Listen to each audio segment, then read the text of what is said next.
केरल में एक खबर आ रही, केरल में अभी केरल में निपा वायरस भी फैला था। निपा वायरस के बारे में आपको, निपा वायरस जो भी होता है इन सब के बारे में एक वीडियो डिसीज की बनाएंगे, उसमें बता देंगे। केरल में एक निपा वायरस फैला था, ठीक है, जूनोटिक रोग है निपा वायरस, इतना आप समझ लो।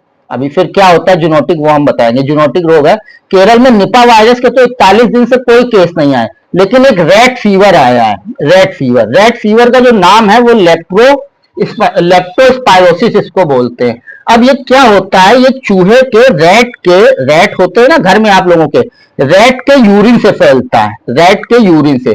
अब ये यूरिन क्या होता है, कॉन्टामिनेटेड वाटर, वाटर है ना, सॉइल मिट्टी, और आपका सॉइल हो गया रिजर्वायर, जहां पे आप पानी, तालाब अलाब, घर में पानी आनी इकट्ठा होता होगा उसमें। ये क्या होता है, रेड फीवर चूहे के यूरिन से बैक्टीरिया,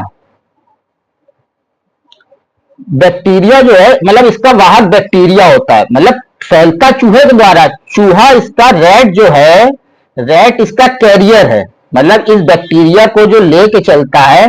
देखिए समझ लीजिए बेसिक बात है, बैक्टीरिया को जो लेके चलता है उसको बोलते हैं कैरियर।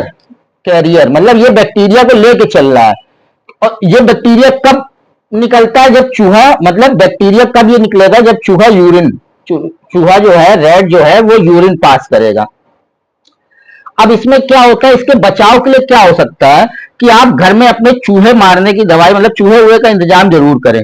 रीजन क्या है, ये बीमारी देखिए कोई भी बीमारी होती है, ये इंडिया है, ठीक है, ये इंडिया में ये 23.5 डिग्री है, मतलब कर्क रेखा है, और कर्क रेखा से मकर रेखा के बीच में होता है उष्ण कटिबंधीय क्षेत्र। उष्ण कटिबंधीय क्षेत्र मतलब ट्रॉपिकल एरिया होता है। ट्रॉपिकल एरिया में क्या होता है कि खूब धूप पड़ती है, मतलब सूर्य जो है, सूर्य साल भर इसी एरिया में चक्कर लगाता है। कर्क 23.5 डिग्री नॉर्थ और 23.5 डिग्री साउथ में साल भर यहीं पर रहता है। तो होता क्या है, इस जगह खूब ज्यादा धूप पड़ती है तो खूब ज्यादा वाष्पोत्सर्जन होता है पानी का, वाष्पोत्सर्जन होगा तो खूब ज्यादा पानी बरसेगा, उमस रहेगी। इस एरिया में आप देखोगे तो वो पूरा आपको हरियाली दिखेगी। अच्छा, हम लोग का जो यूपी आता है वो कर्क रेखा से ऊपर आता है, जिसको बोलते हैं सब ट्रॉपिकल, कुछ वो भी समझ लीजिए ज्योग्राफी। सब ट्रॉपिकल मतलब उपोष्ण कटिबंधी। तो वो भी मतलब उस कोई बहुत ज्यादा अलग जलवायु नहीं होती उस कटिबंधी उपोष्ण कटिबंधी से। यूपी में भी उमस पड़ती है, उपोष्ण कटिबंधी।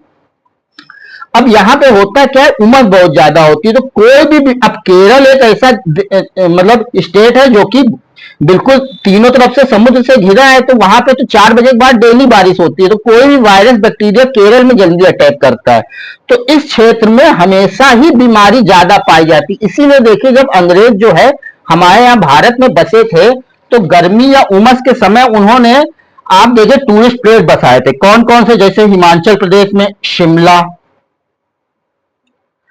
मनाली, है ना, डलहौजी, ये आप लोग गए होंगे, हम तो नहीं गए। और देखिए यहां पे उत्तराखंड में क्या क्या बताया था, मसूरी, नैनीताल, रानीखेत, ये सब, इस इन सब टूरिस्ट प्लेस का अंग्रेजों को बताने का यही था। क्योंकि होता क्या था कि जून जुलाई में जब बारिश होती है तो यहाँ पे बीमारी बहुत आती है। आप देख लीजिए जापानीज इंसेफ्लाइटिस, है ना, इंसेफ्लाइटिस स्पेलिंग आप लोग देख लीजिएगा। और आप लीजिए डेंगू, चिकनगुनिया, ये सब आपको बरसात में ही दिखेगी। क्यों? क्योंकि वायरस बैक्टीरिया से फैलती है। वायरस बैक्टीरिया के लिए बहुत ही अच्छा समय होता है बरसात, क्योंकि उस समय उनको पर्याप्त मात्रा में धूप भी मिलती है, तो उनका एंजाइम भी ग्रो करता है, उनका शरीर भी ग्रो करता है, और पानी भी मिलता है। तो यहाँ पे इस समय पानी पर्याप्त होता है, उमस बहुत होती है, तो ये समय बैक्टीरिया का है। तो आप लोग के घर में भी चूहे होंगे तो चूहे का प्रॉपर इंतजाम करिए। अच्छा, अब इसके लक्षण क्या होते हैं? इसके लक्षण देखिए, इससे बचाव के उपाय क्या हो सकते हैं? अब क्योंकि ये यूरिन के संपर्क में नहीं आना है, तो आप इसमें जूते पहन सकते हैं, हाथ में दस्ताने पहन सकते हैं, मोजे पहन सकते हैं। और इसमें क्या होता है, इसके लक्षण क्या होंगे, आपको फीवर आएगा, फीवर आएगा, आपके पेट में दर्द, जिसको इंग्लिश में बोलते हैं एब्डोमिनल, एब्डोमिनल है ना, और आपकी आंखें लाल हो जाएंगी, और एब्डोमिनल पेन, रेड आइज, और आपका मसल पेन होगा, आपको वॉमिटिंग आएगी, डायरिया हो सकता है, आपको जॉन्डिस हो सकती है। तो ये सब दिक्कतें होती है रैट फीवर से। ये नया आया है और पेपर में अगर ये पूछा, यही सब जाता है जो बिल्कुल लेटेस्ट में चल रहा होता है। और इसको जो नाम जो है इसका, वो क्या है, लेप्टोस्पायरोसिस। और ये चूहे के यूरिन से फैलता है। चूहा इसका कैरियर, रैट इसका कैरियर होता है, जो कि बैक्टीरिया लेके चलता है। वो बैक्टीरिया जब कॉन्टेमिनेटेड वाटर, सॉइल और यूरिन में फैलता है, उसके संपर्क में कोई भी मनुष्य आता है तो उसको ये लक्षण हो जाते हैं, और इस जगह एरिया में बीमारी फैलती। सब बता दिया, एक दो बार देखेंगे याद हो जाएगा।